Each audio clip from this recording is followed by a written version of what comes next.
ホンダが2012年の2月から販売を開始したばかりのニューモデル NC700X に試乗しています。このモデル、日常域での性能や楽しさ、利便性、さらには優れた環境性能と燃費性能、そしてコストパフォーマンスを追求したモデルということで、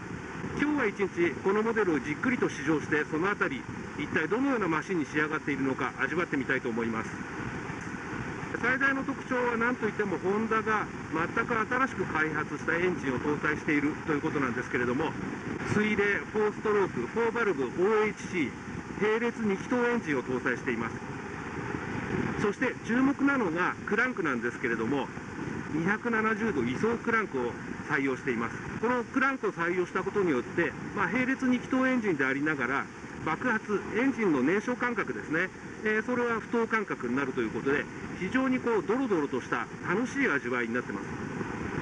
最高出力は50馬力、最大トルクは61ニュートンメーターということで、速さや高速域での性能を追求したものでないことは明らかなんですけれども、感覚的には重たいクランクを持つエンジンを回しながら乗っているような、そういうフィーリングが強いわけですけれども、実際にはクランク自体はそれほど重いというわけではなくて、むしろホンダとしては、軽量なクランクを開発するために四輪車で実績のある技術を導入したということで、この辺り、非常に深い味わいを持ちながらもクランク自体は軽くできているということで、興味深いなと、そういう印象です。アクセルを開けた時にドロドロドロっと適度なパルス感というか、非常に柔らかな振動を伴いながら加速していくということで、実に楽しいエンジンです。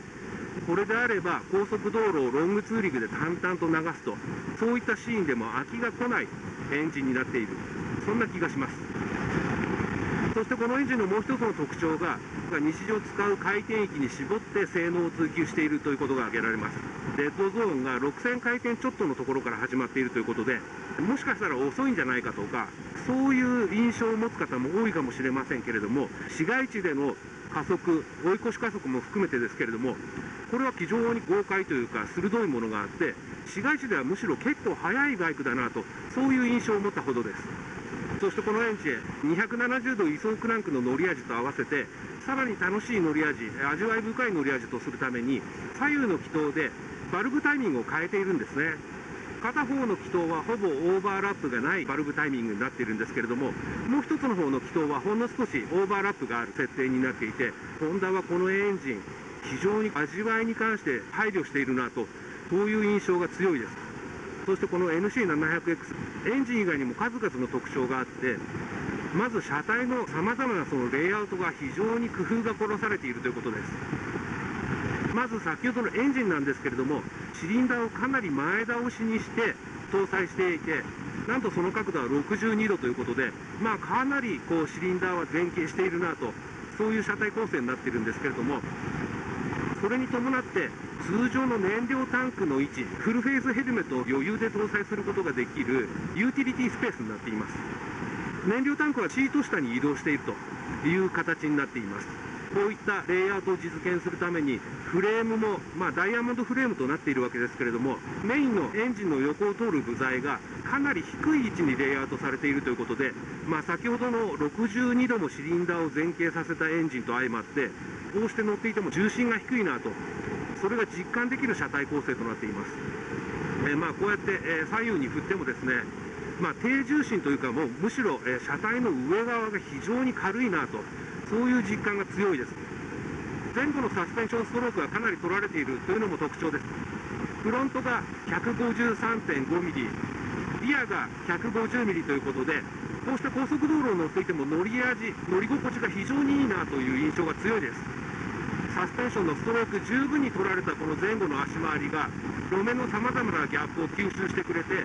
厚手のシートと相まって不快な振動をライダーに伝えてこない、そういう印象が非常に強いです。スペック上のデータでいうと、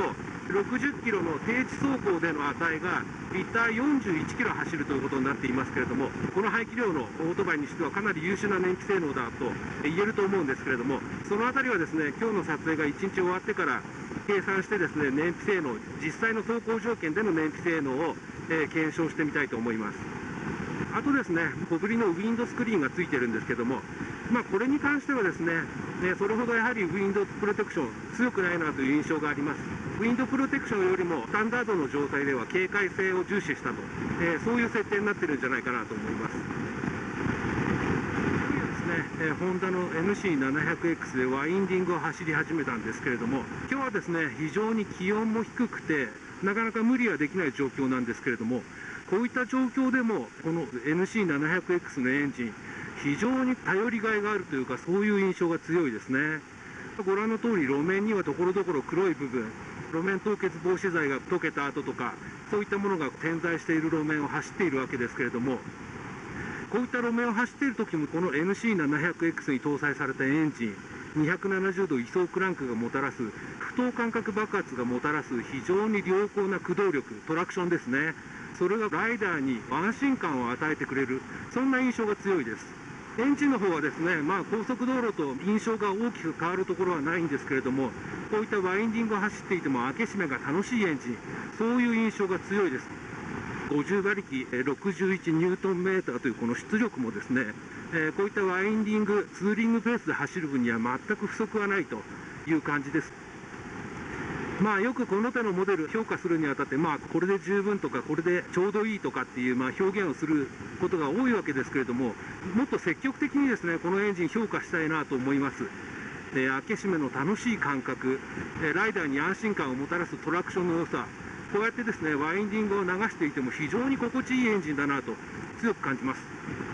ハンドリングに関して言うと低重心設計となっているので、安らかなというかライダーに安心感を与えてくれる、そういう車体になっているなと、そんな気がします。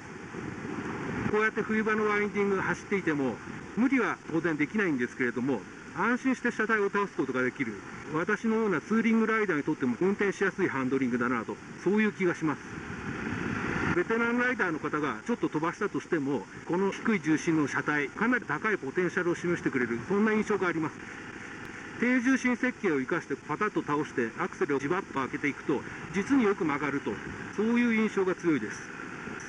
タイヤの方のグリップも非常に良好です。トラクションのいいエンジンと相まって実に安心感のあるグリップ力を発揮してくれる、そんな印象が強いです。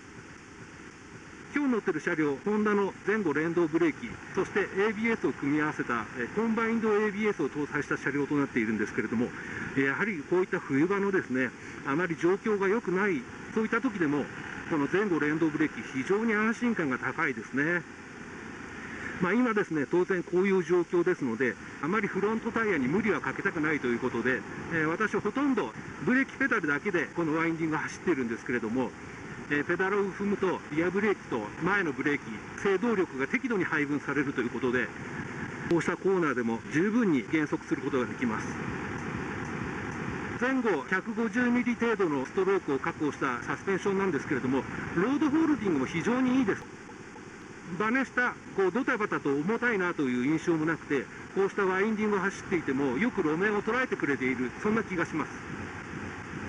270度位相クランクのこのエンジン、実にトラクションがいいですね。